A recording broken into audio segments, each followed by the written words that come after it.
Hello વિદ્યાર્થી મિત્રો, તમારું અમારી એમકે ક્લાસીસ ચેનલમાં ફરીથી હાર્દિક સ્વાગત છે। આજે આપણે ધોરણ 11 ના પ્રકરણ નંબર 2 ભાગ નંબર 2 ઘસારાના હિસાબો વિશે વાત કરીશું।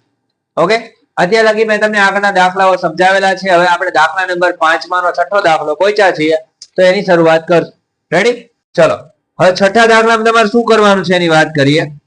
તો તમને અંદર કીધેલું છે કે રાજકુમાર લિમિટેડે ₹82,000 ના કેટલાક યંત્રો 1/4/2012 ના રોજ ખરીદ્યા। ચલો, 1/4/2012 ના રોજ કેટલાક યંત્રો કેટલાના ખરીદ્યા?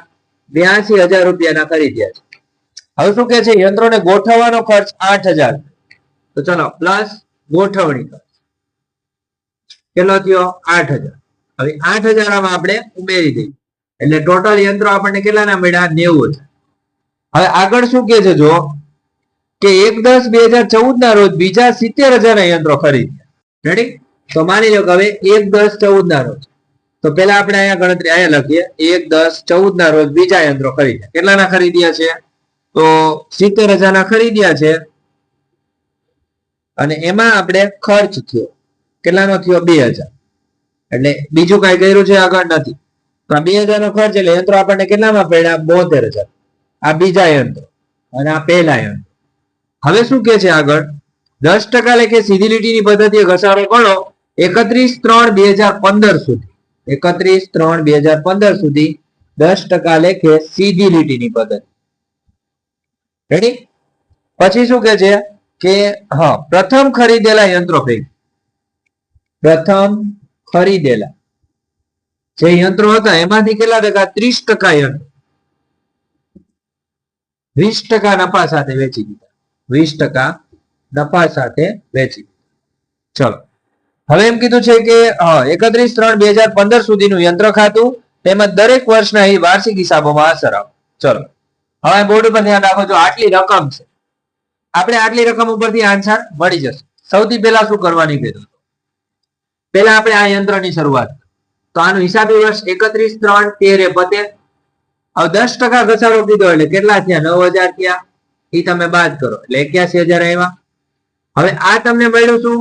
તો આ બાકી મળી 1/4/2013 ની મળી। સમજાણો? હવે આનું હિસાબી વર્ષ ક્યારે પતે? 31/3/14 પતે। તો આની ઉપર 9,000 ઘસારો। હવે માની લો કે કેટલા આવ્યા? તો 90 ને 81, તો 72,000 આવશે। હવે 72,000 ઈ થયા। આ તમને બાકી મળી 1/4/14, એનો હિસાબી વર્ષ 31/3/15 પતે। હવે ઈ બાકી ગણો 9,000, તો કેટલા વધ્યા? 63,000 વધ્યા। આ ખબર પડી? હવે અહીંયા શું કીધું છે ખબર છે?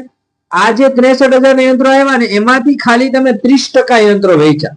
તો 30% યંત્રો આપણે વેચ્યા છે, અને બાકીના 70% યંત્રો આપણા ધંધામાં એમને પડ્યા છે।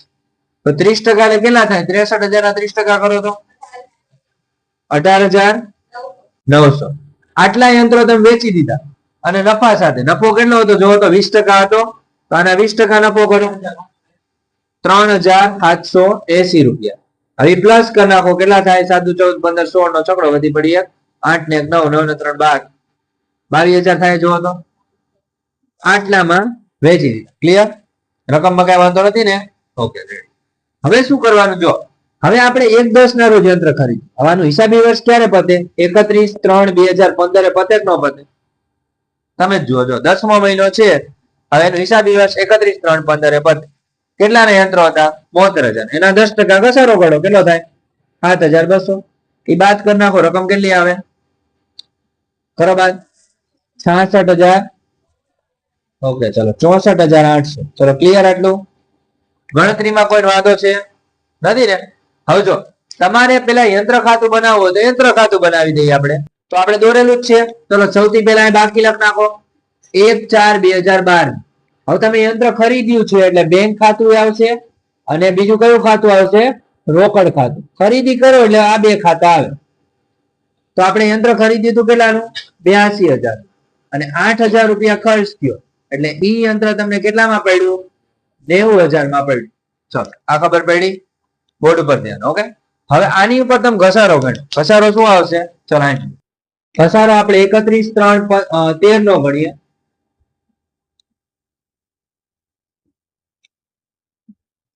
9,000 રૂપિયા।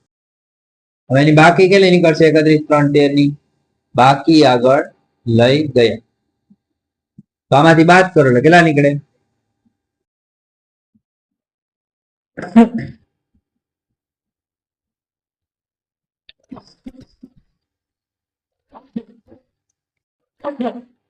હવે એના પછીનું 1/4/2013 બાકી આગળ લાવી 81,000 ના યંત્રો હતા હવે એની ઉપર તમે ઘસારો ગણો 31/3/2014 નો ઘસારા ખાતે એટલે રકમ કેટલી મળશે 9,000 રૂપિયા મળી હવે તમે એનો સરવાળો કરીને બાદ કરી નાખો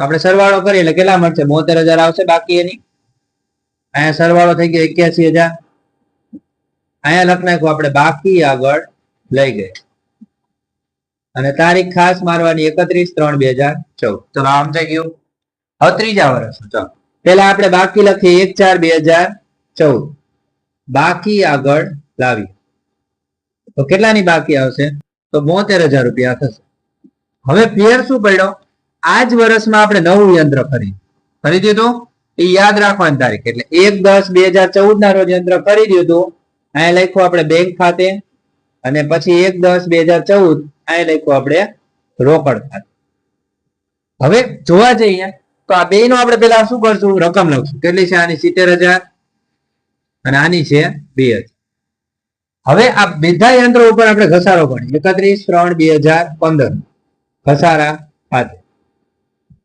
રકમ કેટલી આવશે ઘસારા ખાતે તો આપણે જોવા જઈએ તો આનો ઘસારો 7,200 છે અને આનો ઘસારો નવો આવતો હતો તો ચલો પ્લસ કરો 9,000 જૂનો ઘસારો અને નવો ઘસારો 7,200 કેટલો આવશે 10 ને 16,200 આવે ચલો આ ખબર પડી હવે ધ્યાન શું રાખવાનું જો આપણે યંત્ર વેચ્યા કેટલામાં 22,680 કેટલાના હતા શું હતા એ પેલા જવા આટલામાં વેચ્યા યંત્રો ગયા બદલામાં પૈસા મળ્યા તો અહીંયા લખવાનું 31/3/2015 શું આવશે બેંક ખાતે કેટલા મળ્યા પૈસા તમને 22,680 અહીંયા લખવાના 22,680 ચલો સમજાઈ ગયો હવે શું કરવાનું સૌથી પહેલા આ કરી નાખ્યું તમને નફો કેટલો હોય તો 3,780 હોય તો મેં તમને પહેલા કીધું નફો કઈ બાજુ લખવાનો ઉધાર બાજુ અહીં લખવાનું નફા નુકસાન ખાતે 3,780 ચલો આટલું સમજાઈ ગયું બધાને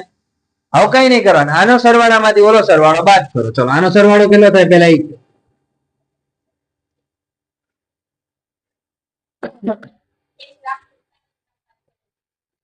1,47,780 હવે એમાંથી ઓલો ઘસારો અને જે નફો મળ્યો એ બે બાદ કરો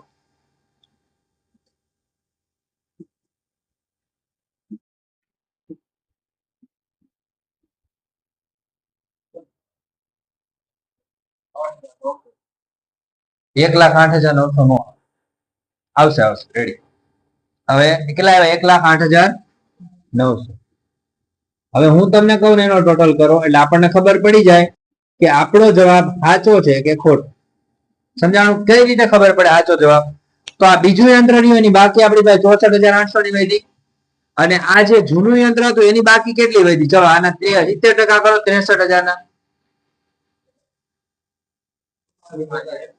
44,100 ચલો આ બે જે રકમ લઈને એનો સરવાળો કરો એટલી જો તમારી બાકી નીકળે તો સાચો દાખલો નકર દાખલો ખોટો રેડી આ શું કામ આવ્યું ખબર પડી મારી પાસે જૂના યંત્રો આટલા વધ્યા અને નવા યંત્રો આટલા વધ્યા સમજાણો એ બે નો સરવાળો કરો ને એટલી બાકી તમારી નીકળ્યું એટલે અહીંયા જોઈ લો 1,08,900 આવ્યા ને આ બે નો સરવાળો એટલો આવે તો સમજી લેવાનું તમારું યંત્ર ખાતું આખું સાચું જ છે હવે તમને હું શીખવાડું કે તમારે આમાં કઈ રીતે અસર દેવાની તો કઈ નહીં જો સોરી આ બધા વર્ષનો ઘસારો આવડે ને તો આખું બંધ કરીને 3 વર્ષનો ઘસારો 3 ખાતામાં લખના ઓકે બીજું કઈ કરવાનું નહીં ચલો પેલા આપણે ઘસારો લખી ઘસારો હંમેશા ઉધાર ખાતું બને ઉધાર બાજુ ઘસારા ખાતે અહીંયા શું આવે ઘસારા ખાતે અહીંયા શું આવશે ઘસારા ખાતે ચલો પેલા વર્ષનો ઘસારો કેટલો હતો 9,000 બીજા વર્ષનો ઘસારો કેટલો હતો 9,000 ત્રીજા વર્ષનો ઘસારો કેટલો હતો 16,200 ચલો આ ઘસારો એટલે કે નફા નુકસાન ખાતું આપણું તૈયાર 3 વર્ષ હવે વાર્ષિક હિસાબોમાં અસર દેવી શીખવાડું પેલા તમારા પાસે યંત્ર કેટલાનું હતું? 82,000 નું હતું. તો અહીંયા ટોટલ કેટલું? 90,000 નું. તો અહીંયા લખવાનું યંત્રો ખાતે કેટલા? 90,000. હવે એમાંથી તમારે તમારો ઘસારો બાદ કરી નાખવાનો કેટલો? 9,000. એટલે રકમ કેટલી નીકળે? 12,81. ચલો આ પેલા વર્ષનું કમ્પ્લીટ સમજાણું. હવે બીજા વર્ષનું કે તો શું કરવાનું? તો બીજા વર્ષમાં આપણે બીજા વર્ષની બાકી લખી. યંત્રો ખાતે 81,000 હતા અને એમાંથી આપણે ઘસારો બાદ કર્યો. કેટલા આવ્યો ઘસારો? 9,000. એટલે રકમ કેટલી નીકળી? 72,000 નીકળી. ચલો આમાં કોઈ ડાઉટ છે? હવે આપણે ત્રીજા વર્ષમાં ધ્યાન શું રાખવાનું? જો ત્રીજા વર્ષમાં આપણી પાસે યંત્રો કેટલા આવ્યા ખબર છે? આ 72,000 ના આવ્યા હતા. અને અહીંયા આપણી પાસે યંત્રો કેટલાના હતા? ત્રીજા વર્ષના. ઘસારો બાદ પેલા કર્યાના જોવાના કેટલા છે? 72. ચલો 72 પ્લસ 72 કરો કેટલા થાય? 1,44,000. સમજાણું? 1,44,000 માં જૂના નવા બે યંત્રો આવી. ઓકે, હજી આપણે કઈક મિસ્ટેક થાય છે. આ જગ્યાએ મિસ્ટેક થાય છે. શું થાય તમને કહો? અહીંયા આપણે 6 મહિનાનો ઘસારો આવે. આ જગ્યાએ 6 મહિનાનો ઘસારો આવે એટલે 3600 જ આવશે. ઓકે, એટલે ઘસારો તમારો અહીંયા 3600 જ આવે લાસ્ટમાં. હવે સરવાળો કરો તો કેટલો થાય છે? 12,600. રેડી? અહીંયા 12,600 આવ્યા. હવે સાંભળ, ચલો સમજાવું તમને. અહીંયા ઘસારો આપણે ફરી જશે. પછી ત્રીજા વર્ષનું કીધું ને, ત્રીજા વર્ષનો ઘસારો અહીંયા સોરી આ જગ્યાએ નહીં, અહીંયા ફરશે આપણો ઘસારો. કેટલા થયા ઘસારો? 12,600. હવે ધ્યાન શું રાખવાનું? જો બાકી બધું રેડી છે. હવે આના સરવાળામાંથી 12,600 અને 22,680 બાદ કરો ફરીથી. આ જગ્યાએ તમારે ચેન્જ કરવાના 1,12,500. ક્લિયર? હવે માની લ્યો કે નીચે તમે પાકા સરવાળા લખ્યા ને, રકમ કેટલી આવશે તમે આ 64,800 એટલે કે આ 72,000 અને અહીંયા આપણી પાસે કેટલા હતા? 63 હતા. સોરી અહીંયા 72 હતા. અહીંયા 72 ને અહીંયા 72. 72 પ્લસ 72 એટલે 144 થયા. જેને અહીંયા લખ્યા આપણે. હવે માની લો એમાંથી ઘસારો આપણે બાદ કરીએ તો આપણો ઘસારો કેટલો હતો? ત્રીજા વર્ષનો જો તો 12,600 હતો. 12,600 બાદ કરી નાખો કેટલા આવે છે? 1,31,400. સમજાણું? હવે આમાંથી આપણે બીજું તો કઈ બાદ નથી કર્યું ને. ચલો પાછળ આન્સર જોવો તો બાકી જુઓ તો ચેક કરો. દાખલા નંબર 6 છે 5 માનો, એનો આન્સર જુઓ તો. પેલા યંત્ર ખાતાની છેલ્લી બાકી કેટલી આવે છે? 1,12,500 આવે છે. Okay ready. પછી પાકા સરવાળામાં તો કઈ બાકી ન થાય, ખાલી આટલું જ લખ્યું છે ને. ઓકે ચલો, હવે કોઈ કઈ ડાઉટ છે આમાં? નથી ને? આ રીતે તમારે દાખલા નંબર 6 ગણવાનો. આટલું ગણો એટલે તમને 6 માર્ક મળે. ઓકે ચલો, અહીંયા તમારો દાખલો 6 પૂર્ણ થાય છે. હવે આના પછીનો દાખલા નંબર 7 હું તમને નેક્સ્ટ વિડીયોમાં સમજાવીશ. જો તમને કોઈ પણ પ્રકારનો ડાઉટ પડે તો તમે મને કોમેન્ટ્સમાં કહી શકો છો. ઓકે વિદ્યાર્થી મિત્રો, થેન્ક યુ સો મચ. જય હિન્દ, જય ભારત.